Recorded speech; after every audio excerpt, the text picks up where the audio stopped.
सुप्रभात आप सभी को। आप सभी का हार्दिक स्वागत है स्काइप के लाइव क्लासेस में। तो विद्यार्थियों, जैसा कि आप लोग जानते हैं कि हम लोग जो है हमारा सरदार पटेल वाला जो चैप्टर है उसको हम लोग पिछले क्लास में पढ़ चुके थे। तो आज जो बारी है वो है हमारे क्वेश्चन आंसर्स एक्सरसाइजेस करने की। ठीक है? Yes, very good morning. Good morning. ठीक है, तो बात यह है स्टूडेंट्स कि सबसे पहले मुझे आप लोगों को आपका सिलेबस बताना है। तो आप लोग बोलिए कि सिलेबस लिख दूं कि मैं मुंह से बोल देती हूं। माइक्रोफोन म्यूट कीजिए।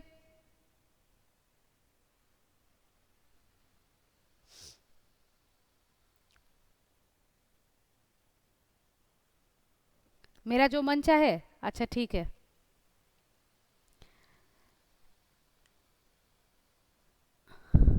अच्छा सुन लो आप लोग सबसे पहले, फिर बोलना की जरूरत है कि नहीं। Chandranath, exam will start within this month, not too late, okay?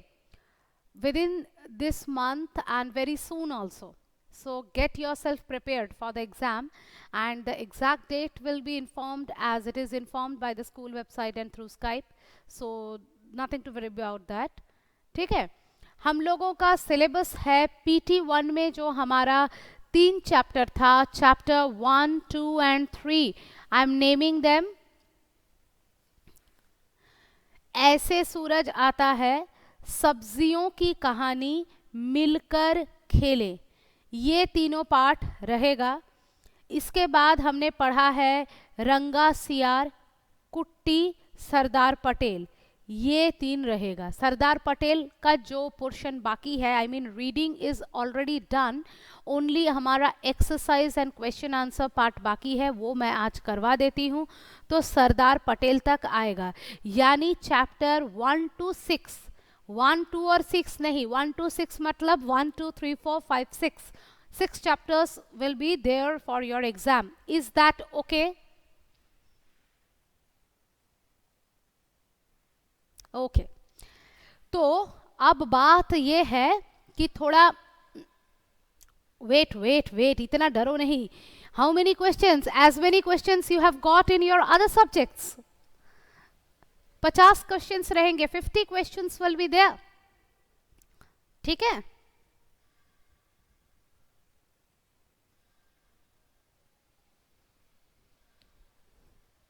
ठीक है, तो अब मेरी बात यह है कि देखिए, मैं आप लोगों के क्वेश्चंस को डिस्कस करने के ऊपर एक क्लास अगर मुझे मिलता है तो मैं ज़रूर करूँगी, जहाँ पर हम लोग रिवीजन करेंगे, क्वेश्चंस को डिस्कस करेंगे। लेकिन उससे पहले आप लोगों के लिए ये जानना ज़रूरी है कि आप लोगों को क्वेश्चंस किस टाइप के प्रिपेयर करने हैं। देखिए, 50 मार्क्स के क्वेश्चन में 25-25 करके मैं 2 डिवाइड कर दूंगी। मतलब आप जब करेंगे you will get a total 50 questions. ठीक है? आपको पूरा 50 क्वेश्चन का एक फॉर्मेट मिलेगा। लेकिन उस 50 को अगर आप गौर से देखेंगे तो आप देखेंगे कि उसमें 25 questions are from the grammar portion and 25 question from the text part. तो आप लोग बोलेंगे मैम हमारा तो ग्रामर बुक नहीं है, हम कहाँ से ग्रामर करेंगे? तो इसके लिए मैं आप लोगों को बता दूं कि आपके बुक में ये जो भाषा ज्ञान है यही आपका ग्रामर पोर्शन है। ठीक है? Whose microphone is on? Please unmute the microphone. तो ये जो आपका भाषा ज्ञान है, ये भाषा ज्ञान ही आप लोगों का जो है मतलब ये है, आप लोगों का ये भाषा ज्ञान जो है यही आप लोगों का ग्रामर पोर्शन है। लेकिन एक बात है कि ये जो भाषा ज्ञान है इसमें आप लोगों के जो क्वेश्चंस हैं, नॉट नेसेसरीली कि यही वाले क्वेश्चन कॉपी पेस्ट कर दिए जाए। हो सकता है कि इसमें जो हिंट है, इस हिंट को लेकर हम नए क्वेश्चंस आपको प्रोवाइड करें। कैसे? जैसे कि सपोज आप लोगों का यहाँ पर दिया है पहला क्वेश्चन, मैं देख सकती हूँ भाषा ज्ञान में कि सर्वनाम का क्वेश्चन है। अब सर्वनाम क्या होता है? सर्वनाम होता है जिसको इंग्लिश में प्रोनाउन कहते हैं। जो नाउन के प्लेस पर हम लोग लगाते हैं उसको प्रोनाउन कहते हैं। संज्ञा के स्थान पर प्रयोग में आने वाला जो शब्द होता है वो सर्वनाम कहलाता है। अब ये जो सर्वनाम है, ये सर्वनाम हमारा जो है संज्ञा के स्थान पर लगने वाले शब्द में होते हैं। अब कितने सारे ही तो इस दुनिया में सर्वनाम हैं। क्या ज़रूरी है कि बुक में ये 2 3 4 सर्वनाम का क्वेश्चन दिया है यहीं पर सर्वनाम है? चैप्टर के अंदर भी कितने सारे ऐसे एग्जाम्पल्स हैं जहाँ पर सर्वनाम है। हमारा जो मतलब आउटसाइड वर्ल्ड है वहाँ पे भी कितने सारे ऐसे एग्जाम्पल हैं जहाँ पर सर्वनाम हैं। तो सर्वनाम तो कहीं पर भी हो सकते हैं। तो why should I pick up only from these 4 questions? I can pick up सर्वनाम फ्रॉम एनी अदर पार्ट, कहीं से भी हो सकता है। ये सर्वनाम मैंने आप लोगों को केवल एक उदाहरण दिया है, एग्जाम्पल दिया है। ऐसे टाइप के बहुत सारे जो क्वेश्चंस हैं वो हो सकता है कि आपके बुक में उसका हिंट रहे, लेकिन उस चीज़ को मैं कहीं और से आपको दूं। लेकिन ऐसा कुछ नहीं कि आप नहीं कर पाएंगे। लेकिन ग्रामर भी कभी सीन होता है, ग्रामर का पैटर्न सीन होता है, लेकिन ग्रामर के क्वेश्चंस तो अनसीन ही होने चाहिए। देखिए, पहली बार जब पीटी का एग्ज़ाम हुआ था तो क्वेश्चंस का लेवल बहुत मॉडरेट रखा गया था, क्योंकि तब ये बात थी कि ऑनलाइन मोड में एमसीक्यू टाइप क्वेश्चंस आप लोग पहली बार कर रहे थे। Now this time this is term exam, 50 marks exam, तो इसका लेवल थोड़ा अपग्रेडेड तो होगा ही। तो आपको उस चीज़ का ध्यान रखना पड़ेगा कि इसका लेवल अपग्रेडेड होने वाला है। इसलिए आप लोगों को क्या करना पड़ेगा, बुक के अंदर one and only tip for qualifying with flying colors in these sort of exams is that book के अंदर चैप्टर को एकदम किसी भी लाइन को अनइम्पॉर्टेंट ना समझ के line by line you have to read. अच्छे से लाइन बाय लाइन पढ़ना होगा। यही एकमात्र टिप है इस एग्ज़ाम को अच्छे से पास करने का। अगर आप सारे क्वेश्चंस को पूरे चैप्टर्स को 6 चैप्टर, इसलिए मैंने एक चैप्टर भी कम कर दिया है, इन 6 चैप्टर्स को अगर आप लाइन बाय लाइन अच्छे से पढ़ेंगे तो उसके बीच से कहीं से भी कोई भी क्वेश्चन आता है, you will be able to do that. Because you see the questions which are there in the exercise part of the book, those questions are not at all in MCQ format. All the questions cannot be given in MCQ format. So at that time, how will you able to do that? So for doing this kind of questions, for solving this kind of things, what you have to do is that you have to study the chapters well. Because to make the MCQ question, I need more content. मुझे बहुत ज़्यादा content की ज़रूरत पड़ेगी। And this is the last year of your Hindi, so we teachers think that you are expert in this language by now after studying it for 4 long years. So right now, if I give you some questions from inside the chapter, I don't think that should be a problem for you. Another thing is that you don't have to write the answers. आप लोगों को बड़े बड़े answer लिखने नहीं पड़ रहे हैं, वहाँ पर स्पेलिंग मिस्टेक के चांसेस वगैरह रहते हैं, वो भी नहीं हो रहा है। तो जजमेंट किस बेसिस पर होगा? एक जस्टिस तो होना चाहिए कि हाँ ये आप क्लास क्वालिफाई करके आए हैं, इसलिए क्वेश्चन का लेवल तो थोड़ा अपग्रेड करना ही होगा। दैट इज़ वाई बुक के अंदर से क्वेश्चंस दिए जाएंगे। अब पहला जो चीज़ है ये है शब्दार्थ। शब्दार्थ के लिए मैं आप लोगों को बता दूं, जितने भी शब्दार्थ हैं चैप्टर 1 से लेकर चैप्टर 6 तक, सारे शब्दार्थ पढ़ने हैं। यहाँ पर कुछ भी शॉर्टलिस्ट नहीं किया जाएगा। ऑल द शब्दार्थ you have to study properly.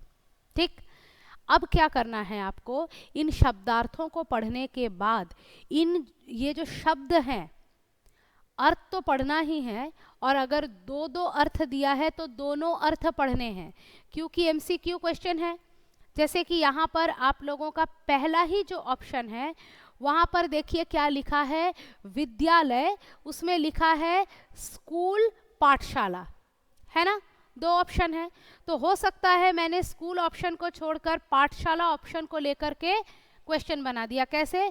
विद्यालय शब्द का पर्यायवाची लिखो या विद्यालय शब्द का समानार्थी लिखो, लिख करके मैंने क्या किया, ए बी सी ऑप्शन दे दिया, उसमें मैंने स्कूल कहीं पर भी नहीं डाला, पाठशाला डाला।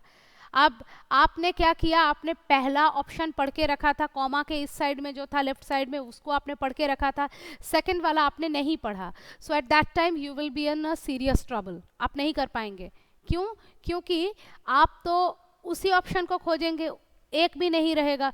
हो सकता है मैंने वहाँ पर एक ऑप्शन दे दिया इनमें से कोई नहीं, तो आपको लगेगा हाँ इनमें से तो कोई नहीं है, ये तो हो ही नहीं सकता है, मैंने तो ये वाला पढ़ा ही नहीं था, तो ये इनमें से कोई नहीं is the correct answer, none of this is the correct answer. लेकिन ऐसा नहीं होगा, इसलिए दोनों मीनिंग्स को पढ़ना है, ठीक है।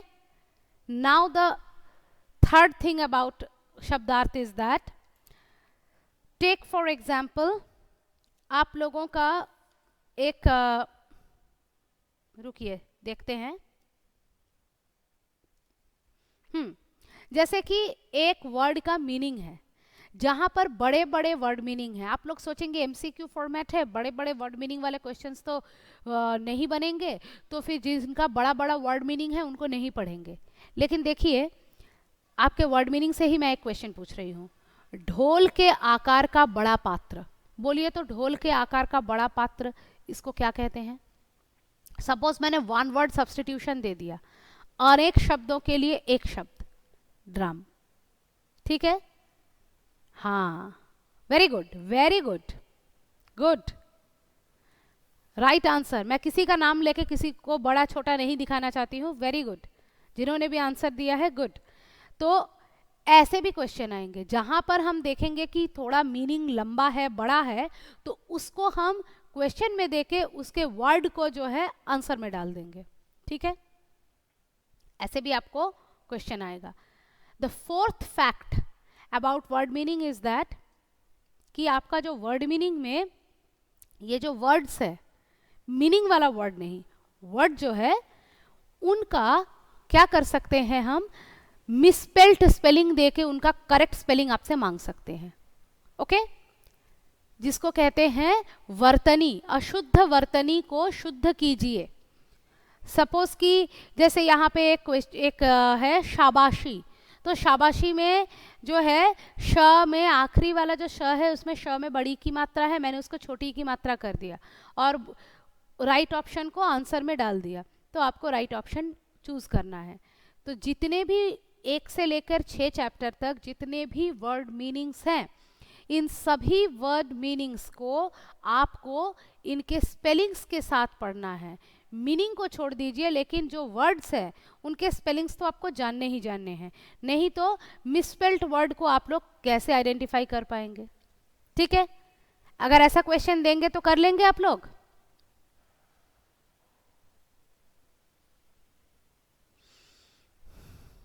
बताइए, कर लेंगे? अच्छा, एक का जवाब आया है, सभी कर लेंगे ना? अच्छा, अरे वाह, यस बोलने के मामले में मेरा त्रिजीत सबसे आगे रहता है, देखो, ठीक है।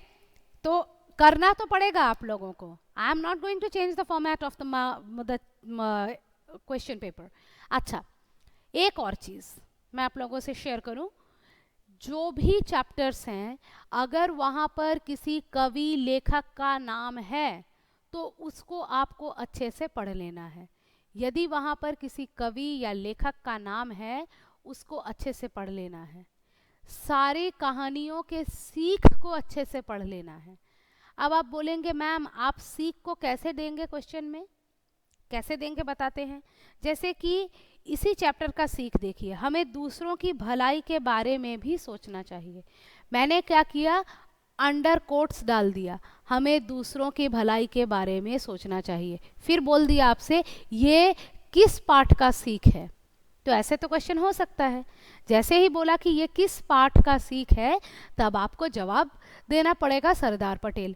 लेकिन अगर आपने ठीक से पढ़ा ही नहीं होगा कि कौन सा किस पाठ का सीख है, आप सोचेंगे एमसीक्यू में तो वन वर्ड का क्वेश्चन रहेगा, ये बड़ा सा चीज़ कौन याद करता है, तब तो आप नहीं कर पाएंगे। तो क्वेश्चन को मॉर्फ करके बनाने के काफ़ी तरीके हो सकते हैं।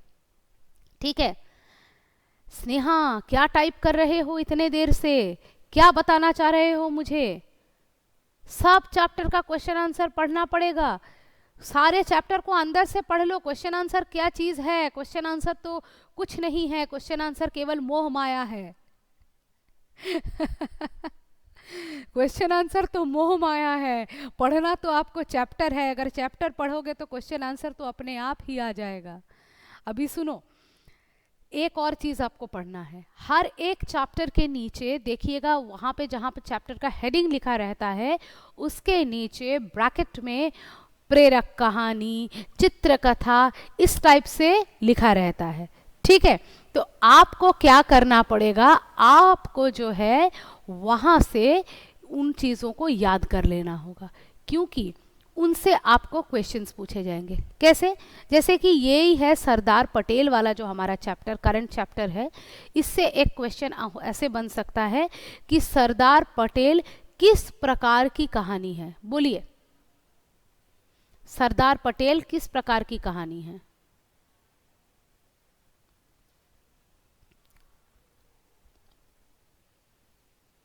प्रेरक, प्रसंग नहीं कहानी, प्रेरक कहानी।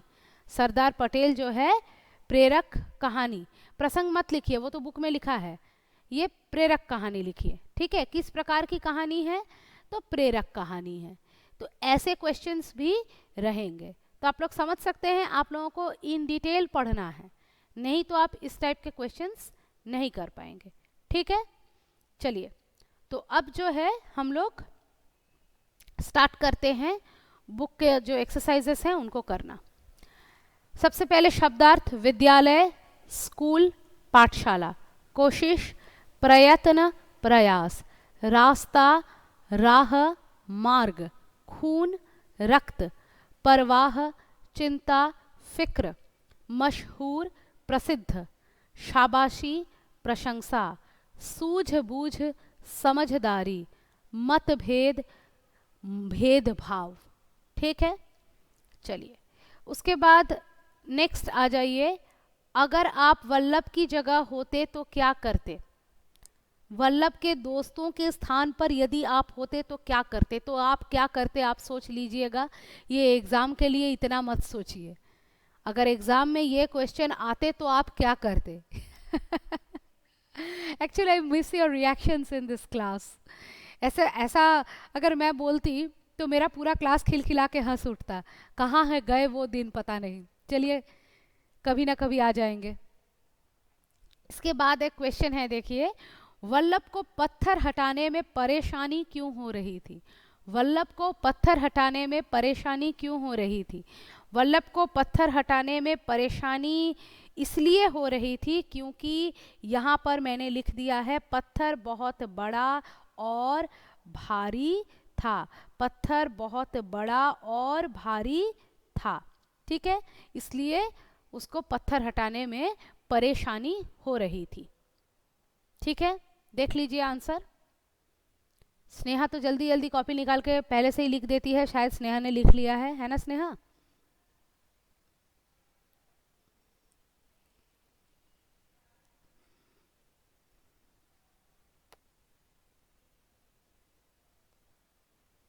हाँ, पता है स्टूडेंट्स सब कैसे हैं, सब जानते हैं कौन स्टूडेंट क्या करता है। ठीक है, अच्छा, उसके बाद नेक्स्ट देखिए। अच्छा, अब है, एक दिन वल्लभ दोस्तों के साथ बाजार जा रहा था। सही है ना? वल्लभ बाजार ही तो जा रहा था। अच्छा नहीं है? स्नेहा कह रही है सही है, वल्लभ बाजार जा रहा था। सही नहीं है? अच्छा, ठीक है। तो पहला जो सेंटेंस है ये फॉल्स स्टेटमेंट है। एक दिन वल्लभ कहाँ जा रहा था? विद्यालय जा रहा था, बाजार नहीं जा रहा था। तो पहला ऑप्शन रॉन्ग है।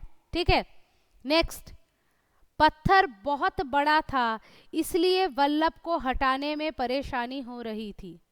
अरे वाह, चंद्रनाथ ने कितना सुंदर क्रॉस का चिन्ह दिया है, बाप रे। अच्छा, दूसरा ऑप्शन राइट है।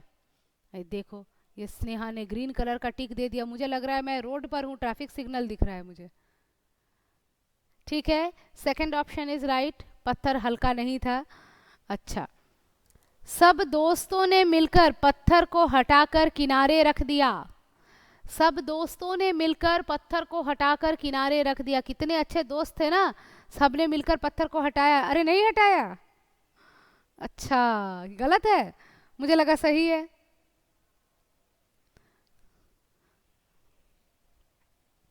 ठीक है, ये ऑप्शन गलत है, तो ग नंबर को क्रॉस कर लीजिए।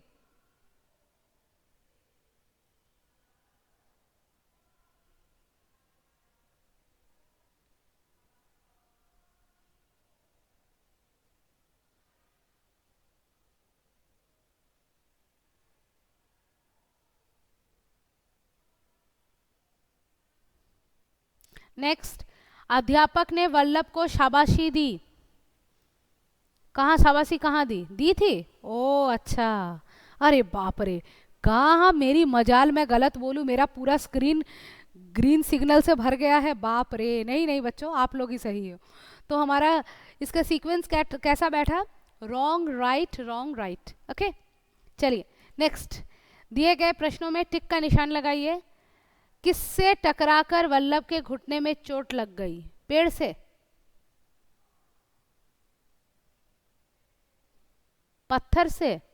ओ, पेड़ से नहीं। अच्छा ठीक है, चलिए तो फिर पत्थर से ऑप्शन ही राइट है। ठीक है, चलिए पत्थर से पहला ऑप्शन। किससे टकराकर वल्लभ के घुटने में चोट लग गई? पत्थर से टकराकर चोट लग गई। ठीक है, नेक्स्ट, वल्लभ आगे चलकर किस नाम से मशहूर हुआ? वल्लभ आगे चलकर लोकमान्य नाम से मशहूर हुआ।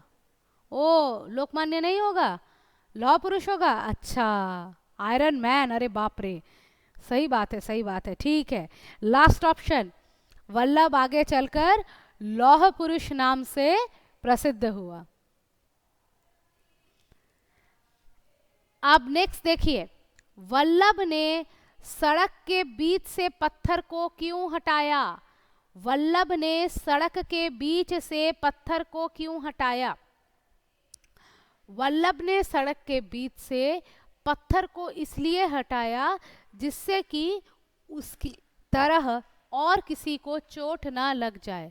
I repeat my answer, Vallabh ने सड़क के बीच से पत्थर को इसलिए हटाया जिससे कि उसकी तरह और किसी को चोट न लग जाए। ठीक है, तो ये देखिए आंसर थोड़ा बड़ा टाइप का है। क्योंकि ये आंसर बड़ा है तो इस टाइप के एग्जाम के लिए ये फिजिबल नहीं है, तो इसको आप जान के रखिए, डिस्कस करके रखिए, लेकिन it's not like that. Okay, अध्यापक ने सारी घटना सुनकर वल्लभ से क्या कहा? अभी इस क्वेश्चन को एक्चुअली हाँ आप खुद बना के लिख सकते हो, लेकिन देखो जहाँ पर डिटेल्ड टाइप के आंसर हैं वो हमारे इस एग्जाम के फॉर्मेट में नहीं आते हैं। ठीक है, तो आप लोग वो आप खुद स्वयं बुद्धिमान बच्चे हो, आप लोग समझ सकते हैं क्या करना चाहिए और क्या नहीं करना चाहिए, किसको एमसीक्यू बना सकते हैं किसको नहीं बना सकते हैं, आप लोग सोच सकते हैं। जैसा पहला क्वेश्चन है, इसका आंसर बहुत डिटेल्स में है, तो इसको हम लोग इस टाइप से करना हमारे लिए थोड़ा डिफिकल्ट हो जाएगा, है ना।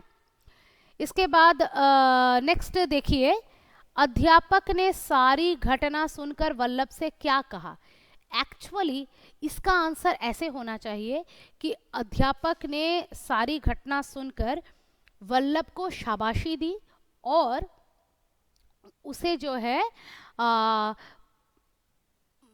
आगे चलकर देश की सेवा करेंगे ऐसा बताया या ऐसा कहा, लाइक दैट हम बना के लिख सकते हैं। लेकिन अगर हमको इसको एमसीक्यू के लिए परफेक्ट बनाना है इस क्वेश्चन को, तो हम कैसे कर सकते हैं कि अध्यापक ने सारी घटना सुनकर वल्लभ को क्या किया, तो अध्यापक ने सारी घटना सुनकर वल्लभ को शाबाशी दिया। पेज नंबर 35 थर्ड पैराग्राफ क्या है बेटा? हाँ वो तो ठीक है, लेकिन इतने बड़े आंसर्स तो आप लिखेंगे नहीं ना, आपको तो एग्जाम के फॉर्मेट के ऊपर देना होगा। आपको केवल शाबाशी दिया, अगर यही मैं अगर इस क्वेश्चन को एमसीक्यू में डालूं तो मैं कैसे दे सकती हूँ कि अध्यापक ने सारी घटना सुनकर वल्लभ को क्या किया, तो इसका बहुत सारा ऑप्शन दिया हो सकता है।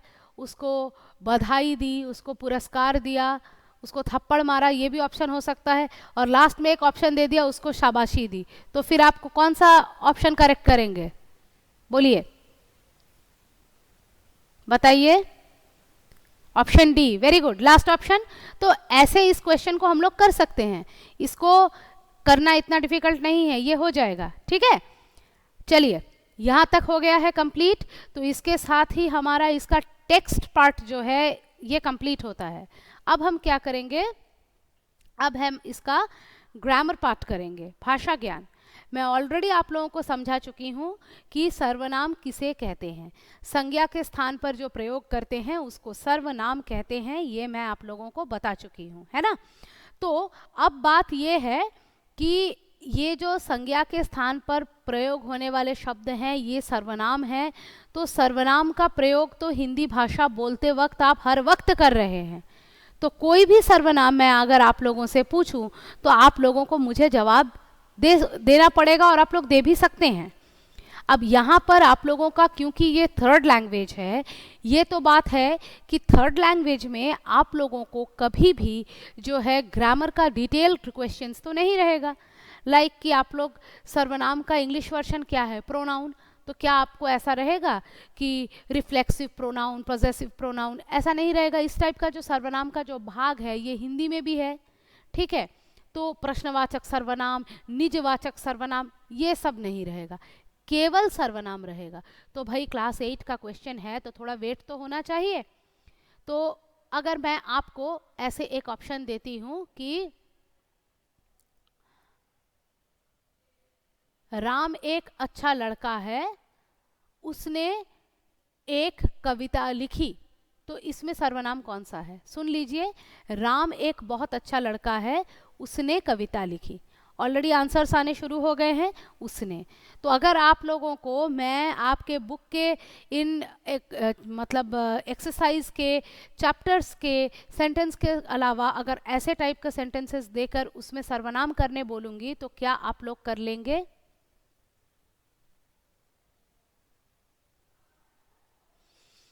Okay, very good, I like that spirit. ठीक है, ठीक है, चलिए तो एक्सरसाइज पर आ जाते हैं। वल्लभ अपने दोस्तों के साथ विद्यालय जा रहा था, तो अपने हो गया है, ठीक है, इसका कर दिया गया है बुक में। उसके दोस्तों ने सारी घटना अध्यापक को सुनाई, उसके, वेरी गुड, क्वेश्चन पढ़ने से पहले ही मेरे बच्चे आंसर दे रहे हैं। उसके दोस्तों ने सारी घटना अध्यापक को सुनाई, ये होगा उसके, ठीक है। वह पत्थर बहुत बड़ा था। आप लोग जो लिख रहे हैं ये स्पेलिंग गलत लिख रहे हैं,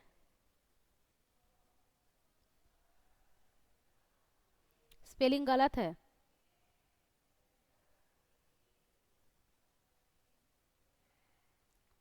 वह W से लिखिए, ठीक है, मैं समझ गई आप लोग क्या लिखना चाहते हैं।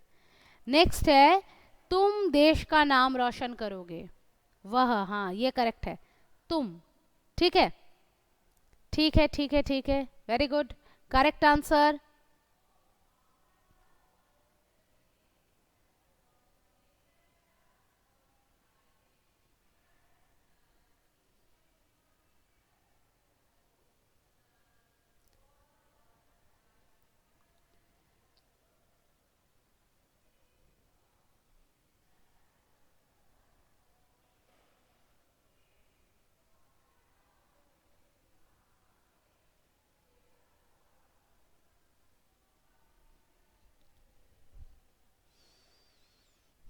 ठीक है, तो मैं एक बार रिपीट कर देती हूँ। ख का होगा उसके, ग का होगा वह, और घ का होगा तुम। ठीक है, चलिए नेक्स्ट है हमारा, देखिए सर्वनाम शब्दों का सही मिलान करके वाक्य बनाइए। सही मिलान करना है, यू हैव टू मैच। ठीक है, तुमने क्या होगा?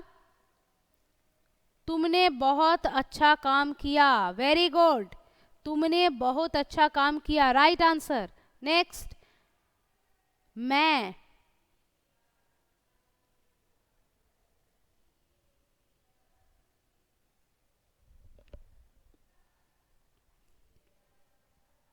बोलो मैं से क्या होगा? मैं पत्थर को हटाकर आता हूं, last option is the correct answer, very good.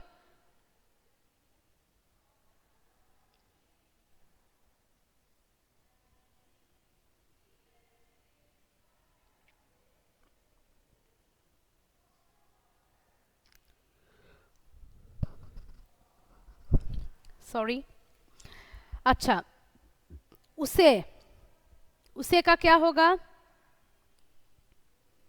उसे डॉक्टर के पास भेजा, हाँ बिल्कुल सही जवाब, उसे डॉक्टर के पास भेजा। हाँ सेकंड ऑप्शन राइट। उसके बाद वह, एक ही बचता है, वह पत्थर हटाने लगा।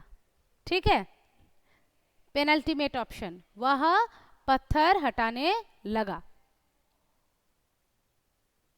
ठीक है, तो इस तरह से हमारा ये वाला खत्म होता है। तो मैं फिर से आप लोगों को बता देती हूँ, उसके पैर में चोट लग गई, तुमने पत्थर, तुमने बहुत अच्छा काम किया, मैं पत्थर को हटाकर आता हूँ, उसे डॉक्टर के पास भेजा, वह पत्थर हटाने लगा। तो सबका ये हो गया है ऑप्शन, मुझे लगता है। इसके बाद नेक्स्ट क्वेश्चन हमारा है, वो है वन वर्ड सब्स्टिट्यूशन, जिसको इंग्लिश में कहा जाता है, उसी चीज को हिंदी में कहते हैं अनेक शब्दों के लिए एक शब्द, अनेक शब्दों के लिए एक शब्द। I can't give the PT1 exam of Hindi, call front office, then one ma'am has mail through principal, the mail, okay, I will convey your message to the office. After that what will happen, that you will get to know, but actually regarding this, the technical matter, I can't help you dear, but I will definitely convey your message. Okay त्रिजित, अच्छा, अब ये है जो है अनेक शब्द के लिए एक शब्द, अनेक शब्द के लिए एक शब्द, जिसको कहते हैं इंग्लिश में वन वर्ड सब्स्टिट्यूशन। कपड़े सिलने वाला, कपड़े सिलने वाले को क्या कहते हैं? दर्जी कहते हैं। चलिए,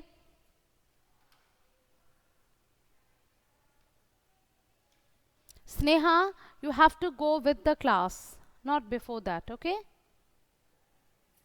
नेक्स्ट पेज टर्न कीजिए। विद्यालय में पढ़ाने वाला, अध्यापक, इलाज करने वाला, डॉक्टर,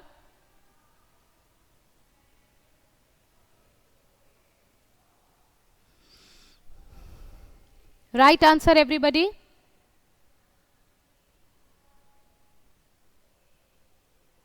ठीक है, नेक्स्ट है विद्यालय में पढ़ने वाला। अब देखो, एक है विद्यालय में पढ़ाने वाला, दूसरा है विद्यालय में पढ़ने वाला।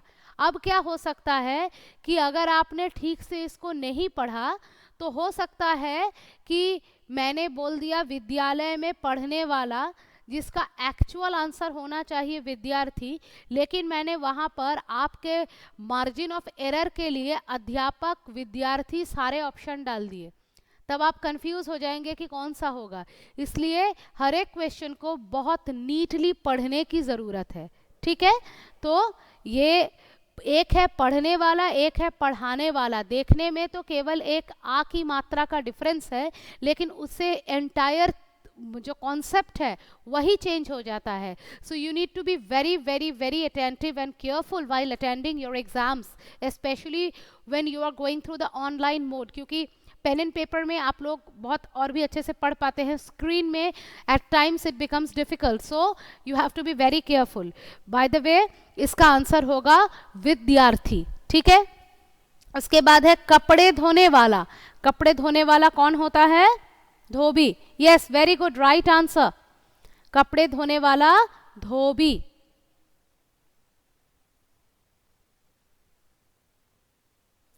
उसके बाद नेक्स्ट है साथ में पढ़ने वाला. साथ में पढ़ने वाला क्या होता है? अच्छा,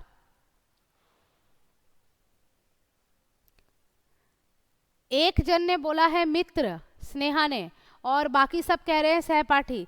अब देखिए, मित्र और सहपाठी के बीच में एक डिफरेंस है. क्या है कि एक तो मित्र का कोई जेंडर नहीं होता है, दूसरा मित्र का कोई एज नहीं होता है. मित्र तो कोई भी हो सकता है, आपका फ्रेंड तो कोई भी हो सकता है. आपके लोकेलिटी में कोई रहता है जिससे आपका बहुत अच्छा कनेक्शन होता है, जिसके साथ आप बहुत अच्छा कनेक्ट कर पाते हैं, वो भी आपका फ्रेंड हो सकता है. लेकिन नॉट नेसेसरीली कि वो आपके एज ग्रुप का ही हो और आपके साथ पढ़ता हो.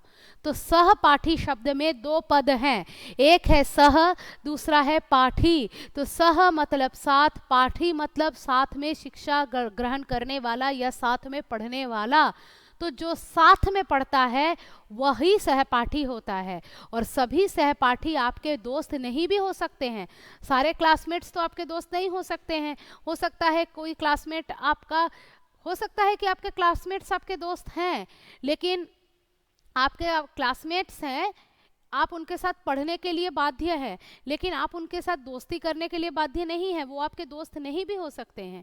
इसी तरह से बाहर आपके बहुत सारे फ्रेंड्स हो सकते हैं स्कूल के बाहर जो आपके साथ नहीं पढ़ते हैं, लेकिन वो आपके फ्रेंड है, इसका मतलब ये ज़रूरी नहीं है कि वो आपके साथ पढ़ने वाले ही हों. तो there is a difference in this. ठीक है. हाँ, ठीक है. तो इसके साथ हमारा ये चैप्टर खत्म होता है, और केवल चैप्टर ही नहीं, साथ में क्या खत्म होता है, हमारा सिलेबस भी खत्म होता है. अब अगर रिवीजन टाइम मिलता है तो हम लोग रिवीजन करेंगे. ठीक है. फिलहाल आप लोग मुझे अपना अटेंडेंस दे दीजिए. Syllabus I have already spelled out. You go through the video, when it is uploaded you will get to know about it. चलिए अपना अटेंडेंस दीजिए.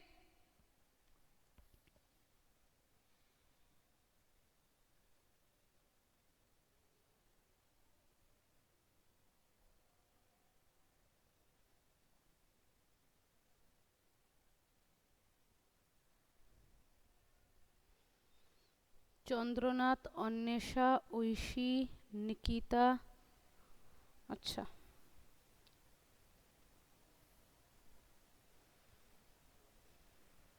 ঐশী,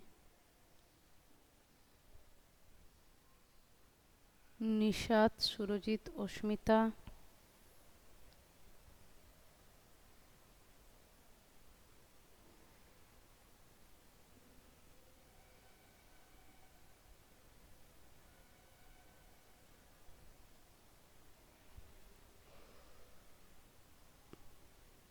সুরজিৎ দাস, अस्मिता.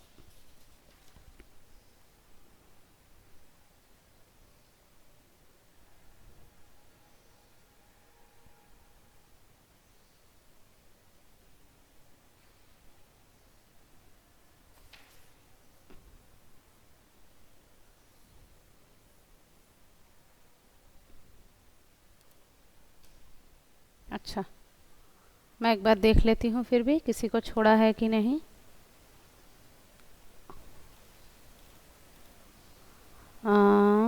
चंद्रनाथ, चंद्रनाथ कर दिया है. चंद्रनाथ, अन्वेषा, ঐশী, अद्री, निकिता. हाँ, निकिता का नहीं हुआ है, कर देते हैं. निकिता. ओके. स्नेहा, स्नेहा को प्रेजेंट नहीं करेंगे. स्नेहा नाराज हो जाएगी, बोलेगी मैम का मैं सारा क्लास करती हूँ और मैम मुझे प्रेजेंट नहीं करेंगी. चलो, स्नेहा हो गया है. उसके बाद निकिता का कर दिए हैं, अस्मिता हो गया है, सुरजीत दास, निशा त्रैसा, त्रिजित त्रिजित त्रिजित यस त्रिजित आपका भी हो गया है, और द्विका कर दिए हैं, बस और सबका हो गया है। ठीक है, तो चलिए विद्यार्थियों, समय हो गया है आप लोगों से विदा लेने का। अगले कक्षा में फिर मुलाकात होगी। जैसे बोला है इस तरह से पढ़ाई को आगे बढ़ाते रहिए तो फिर कोई प्रॉब्लम नहीं होगा। Take care, stay safe and stay healthy. Bye. Most welcome my dear students. See you again. Bye. Thank you.